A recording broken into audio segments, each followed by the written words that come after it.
Ասեմ, որ թեման չափազանց կարևոր թեմա է հայերի մասնակցություն Լենինգրադի 900-օրյա հերոսական պաշտպանությանը։ Հայրենական մեծ պատերազմի տարեգրության մեջ առանձնատուկ տեղ է գրավում Լենինգրադի ներկայիս Սանկտ Պետերբուրգի ավելի քան 900-օրյա հերոսական պաշտպանությունը 1941 թվականի հուլիսի 10-ից 1945 թվականի հունվարի 18, իսկ լրիվ ազատագրումը 1944 թվականի օգոստոսի 9։ Շուրջ 30,000 հայեր մասնակցեցին Լենինգրադի պաշտպանությանը, որից 10,000-ը զոհվեց Լենինգրադի և մարզի ազատագրման ժամանակ։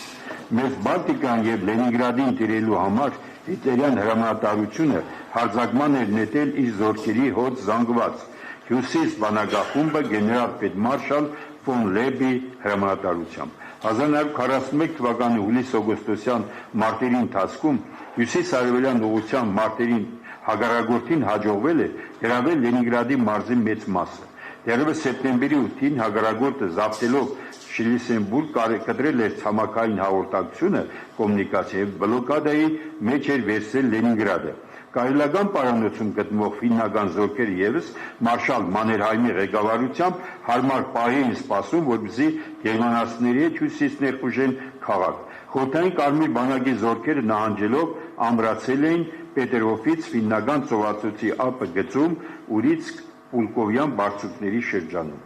Այդ ժամանակից սկսած Լենինգրադ քաղաքի և ռազմաճակատի 8-րդ բանակի կապը քաղաքի հետ կարելի էր պահպանել միայն ծովով և օդով։ Հիտլերյան հրամանատարությունը բացառիկ նշանակություն էր տալիս Լենինգրադի գրավմանը, քանզի այն քաղաքական, տնտեսական ու բարոյական տեսակետից մի շարք առավելություններ էր տալիս նրանց։ Լենինգրադի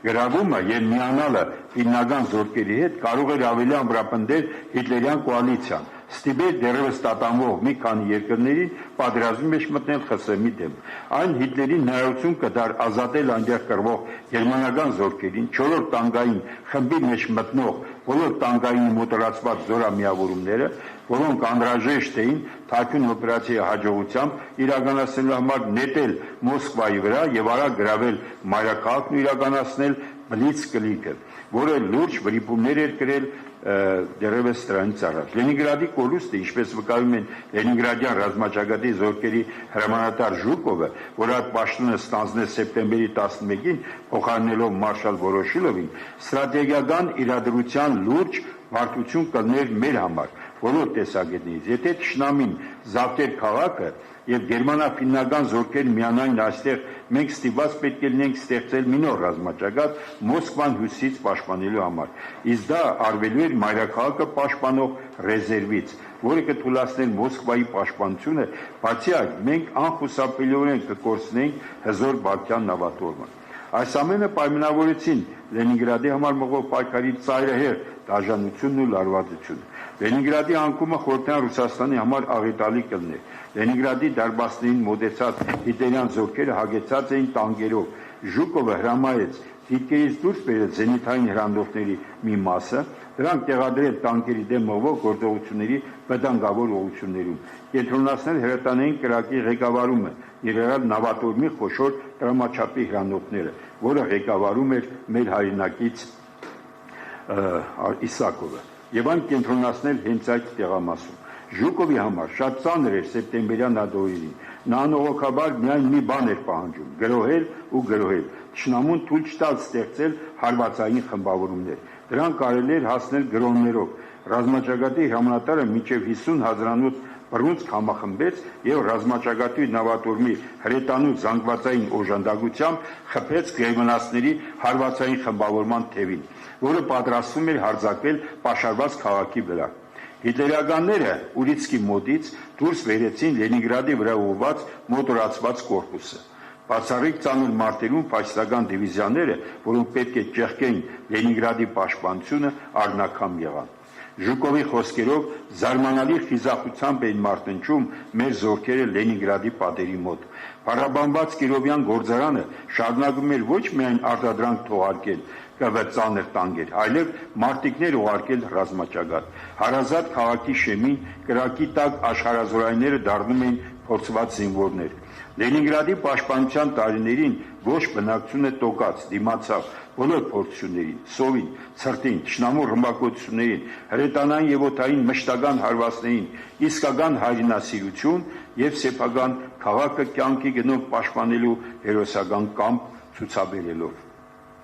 Ռազմաճակատում եւ քաղաքի մատույցներում կռվող խորհրդային կարմիր բանակի մարտիկները, շարքայինից մինչև սպաներն, հրամանատարները, տանկիստներ, հերթանավորներ, սակրավորներ եւ այլով ամենօրյա հերոսական սխրանքներ էին գործում հանգարցակի բերելով եւ պարտության մատնելով թշնամուն։ Կադաղած Լենինգրադի հերոսական դիմադրությունից 1941 թվականի սեպտեմբերի 22-ին Հիտլերը հրամայեց երկրի երեսից ջնջել Պետերբուրգը, քաղաքը պետք է շրջափակել եւ բոլոր տրամաչափերի հրետանային կրակով ու անդադար ռմբակոծությամբ հողին հավասարեցնել։ Եթե այդ ամենից հետո քաղաքն առաջարկի կապիտուլյացիա, չընդունել,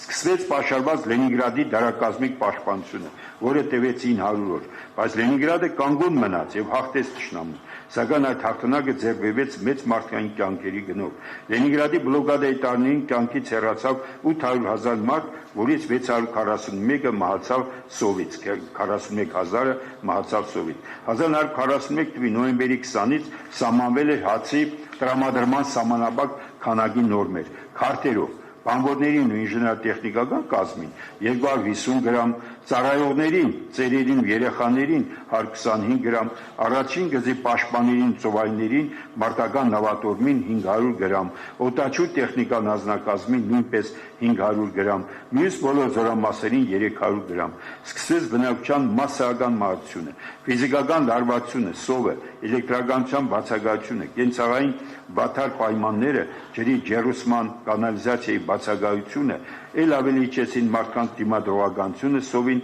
դիմանալու կարողությունը։ 1941 թվականի դեկտեմբերին մահացան 53,000, 42-ի հունվարին 100,000-ից ավելի եւ այլն։ 1942 թվականի դեկտեմբերի 22-ից Գերագույն խորհրդի նախագահության կողմից սահմանվեց Լենինգրադի պաշտպանության համար մեդալ, որը տրվում էր ոչ միայն մարտիկներին, այլ Լենինգրադի բնակչության նույնպես քաջության եւ մասսայական հերոսության համար։ Դրանով պարգևատրվել է 1.5 միլիոն մարդ։ 1945-ի հունվարի 26-ին քաջության ու խիզախության համար Լենինգրադը պարգևատրվեց Լենինի շքանշանով, իսկ մայիսի 1-ին արժանացավ հերոս քաղաք պատվավոր կոչման։ Լենինգրադի ռազմաճակատի զինվորներից, հրամանատարներից ու գեներալներից 350,000-ից ավելի մարդ արժանացան շքանշանների մեդալների, նրանցից 226-ը արժանացել են Խորհրդային Միության հերոսի կոչման։ Ամբողջությամբ արևմտյան ուղղությամբ Լենինգրադյան, Վոլխովյան եւ Կարելական ռազմաճակատներում Խորհրդային Միության հերոսի կոչման արժանացան 486 մարդ, որոնցից 8-ը կրկնակի։ Չնայած ռմբակոծությանը, սաստիկ սառնամանիքին, սովին հերոս քաղաքը չանձնվեց թշնամուն։ Լենինգրադը պաշտպանող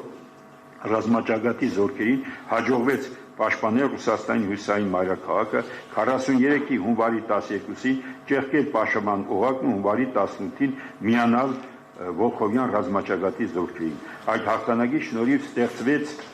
8-ից 11 կիլոմետր լայնությամբ միջանցք, որով մասամբ թեթևացավ պաշարվածների վիճակը։ Լենինգրադի օղակումն ամբողջովին վերածվեց միայն 44-ի հունվարին, երբ թշնամին դուրս շպրտվեց Красное Село, Ռոբշա, Նովգորոդ, Պուշկինը, Տոսնու քաղաքին։ Տիպադիվ Լենինգրադի պաշարման դերի վերացման հունիսի 27-ին արդեն տրվեց հրետանային հրավառություն։ Լենինգրադի պաշտպանության ժամանակ իրենց խիզախությամբ աչքին կան հայորդիներ, գնդացրային ստորաբաժանման հրամանատար Աշոտ Ղազարյանը, որն արժանացավ Խորհրդային Միության հերոսի կոչման, հետագայում արդեն գեներալ լեյտենանտի կոչումով զբաղեցրեց Խորհրդային Հայաստանի զինկոմի պատվավոր պաշտոնը։ Պրավդա եւ Կոմսոմոլսկայա Պրավդա թերթերը գրեցին 19-ամյա շարքային Համլետ Մաքսապետյանի մասին, որը պարգևատրվեց Կարմիր աստղի շքանշանով եւ ստացավ սպայի կոչում։ Լենինգրադի հերոս պաշտպաններից էր Ռեգնացորի քաղաքի տեղակալ Արգամ Պետրոսյանը, որի սխրագործության մասին 1941-ի հուլիսի 20-ին գրեց Պրավդան։ Կարմիր բանակային համազգեստով ցտված հիտլերականներին հաջողվեց գերի վերցնել վիրավոր ընկերոջը տեղափոխող Պետրոսյանին եւ ենթարկել անլուր տանջանքների։ Հիտլերականները նրա կրծքին շիկացած հնգաթև աստղ խարանեցին, պոկեցին մազերը, բայց ոչ մի տեղեկություն կորզել չկարողացան։ Գնդագարության պահին սեփական գերեզմանը փորելու համար իրեն տրված բահով Պետրոսյան կարողացավ ոչնչացնել դաժներին, փախչել ու միանալ իր զորամասին։ Հրետանային մարտկոցի կապավոր Ալեքսանդր Կասպարովը սողալով մոտեցավ թշնամու հեռախոսագծին, կտրեց 3 կիլոմետր երկարության հեռախոսալարը, որի համար պարգևատրվեց Կարմիր աստղի շքանշանով։ Սակրավոր Սերգեյ Գրիգորյան ճարպկորեն բարձրացավ յուրայինների դիրքերի վրա կրակ տեղացող գերմանական տանկի աշտարակի վրա, կացնով ոչնչացրեց տանկի անձնակազմին, Կոմսոմոլսկա Պրավդա թերթը Սերգեյ Գրիգորյանին անվանեց Սասունցի Դավթի կրտսեր եղբայր։ Լենինգրադի, մեծ երևի հարագ եմ կարդում չեմ ասում։ Լենինգրադի պաշտպանների թվում էր գրողող օդաչու մայոր Նելսոն Ստեփանյանը, որը ստացավ փոխգնդապետի կոչում, նշանակվեց գրոհային ավիագնդի հրամանատար, 42-ին նրան շնորհվեց խորհրդային միության հերոսի կոչում։ Ու գիտենք արդեն երկրորդ ուրեմն հերոսի կոչման արժանացավ այդ մահու եւ զոհվեց 44-ի դեկտեմբերին։ Էրմիտաժի գիտական եւ մշակութային արժեքները պահպանելու համար Լենինի շքանշանի արժանացավ նրա տնօրեն ակադեմիկոս Հովսեփ Օրբելին։ Հերոս լենինգրադցիների մոտ էր հայ թատրոնի մեծերից մեկը, աշխարհահռչակ դերասան Վահրամ Փափազյանը, որի կինը Գալինան Շնամու ռումբի պաշտոնից զոհվեց նրա կողքին։ Լենինգրադի հերոսական պաշտպանության հետ անխզորորեն կապված է 42-րդ բանակի ռազմխորհրդի անդամ գեներալ-մայոր Բենյամին Գալստյանի անունը, ով զոհվեց 42-ի դեկտեմբերին Պուլկովեի բարձունքում։ Ռուս մեծ գրող Նիկոլայ Տիխոնով նշելով նրա արժանինքները գրել է. Գալստյանի անունը մենք կմտցնենք հերոսների, Լենինգրադի պաշտպանների անջնջելի ցուցակում եւ կհիշենք նրան ընդմիշտ որպես մեր մեծ քաղաքի սքանչելի հայրենասերի։ Այժմ Սանկտ Պետերբուրգում կա փողոց Բենյամին Գալստյանի անունով, իսկ քաղաքի Ալեքսանդր Նևսկի Մայրավանքի գերեզմանատանը, որտեղ թաղված է անվերեր գեներալի աճյունը, կանգնեցված է մի համեստ կոթող, որի վրա փորագրված է. Ընկեր, հանիր գլխարկդ, այստեղ թաղված է հայ ժողովրդի պանցալի զավակ Լենինգրադի հերոս պաշտպան գեներալ-մայոր Բենյամին Հովհաննեսի Գալստյանը։ Լենինգրադի համար մղված մարտերում ցուցաբերած արիության համար խորհրդային միության հերոսի կոչում շնորհվեց տանկիստ Ալեքսանդր Մնացականյանին, Պալչյան նավատորմի գործողությունների հմուտ ղեկավար Սովակալ Իսակովին, երկաթգծի վերականգնման գործում ներդրած ավանդի համար ԽՍՀՄ սոցիալիստական աշխատանքի հերոսի կոչման արժանացան Մոսկվա-Լենինգրադ երկաթուղու պետ Բորիս Սալամբեկովը, երկաթուղային կամրջաշինարարական գնացքի պետ Նիկոլայ Նարինյանը, վիրավոր մարտիկների բուժման գործում ներդրած ավանդի համար ակադեմիկոս Լևոն Օրբելին։ 1942-ի մայիսի 26-ին Պինական ծովացոցում անմասխրան գործեց հրամանատար լեյտենանտ Վահան Ակոպովը, ով իր կյանքի գնով ոչնչացումից փրկեց ականավորսող 14 նավակ, նպաստելով վերջինիս կողմից Լենինգրադ Կրոնշտադտ ծովային հատվածի ականազերծմանը։ Ակոպովը հետմահու պարգևատրվեց Կարմիր դրոշի շքանշանով, իսկ նրա անունը առհավետ գրանցվեց այն ստորաբաժանման անձնակազմի ցուցակում, որտեղ ծառայել է Կրասնոդարցի հայորդին։ 1943-ի հունվարի 18-ին առավոտյան ճեղքվեց Լենինգրադի պաշարումը։ Առաջին բանավանի մոտ Լենինգրադյան Վոլխովյան ռազմաճակատի զորքերը հանդիպեցին միմյանց։ Երկու ռազմաճակատների հանդիպումը վավերացված պատմական փաստաթղթով, որի տակ ստորագրած 5 խիզախների թվում են Լենինգրադյան ռազմաճակատի առանձին բրիգադի առաջին գումարտակի հրամանատարի քաղաքացիով տեղակալ մայոր Հայկ Մելքոնյանը եւ վաշտի հրամանատար ավագ լեյտենանտ Խաչատուր Կալուգովը։ Լենինգրադի համար մղված հերոսամարտում իրենց սխրակներով աչքին կան 42-րդ բանակի 122-րդ հրաձգային զորակազմի հրետանու հրամանատար գնդապետ Գրիգոր Ասատուրովը, 131-րդ հրաձգային դիվիզիայի հրետանու պետ գնդապետ Գևորգ Բաղդասարյանը, 196-րդ հրաձգային դիվիզիայի հրետանու պետ փոխգնդապետ Սամվել Հարությունյանը, 314-րդ հրաձգային գնդի հրամանատար փոխգնդապետ Արշալույս Հայրապետյանը, բժշկական ծառայության գեներալ-մայոր Արթուր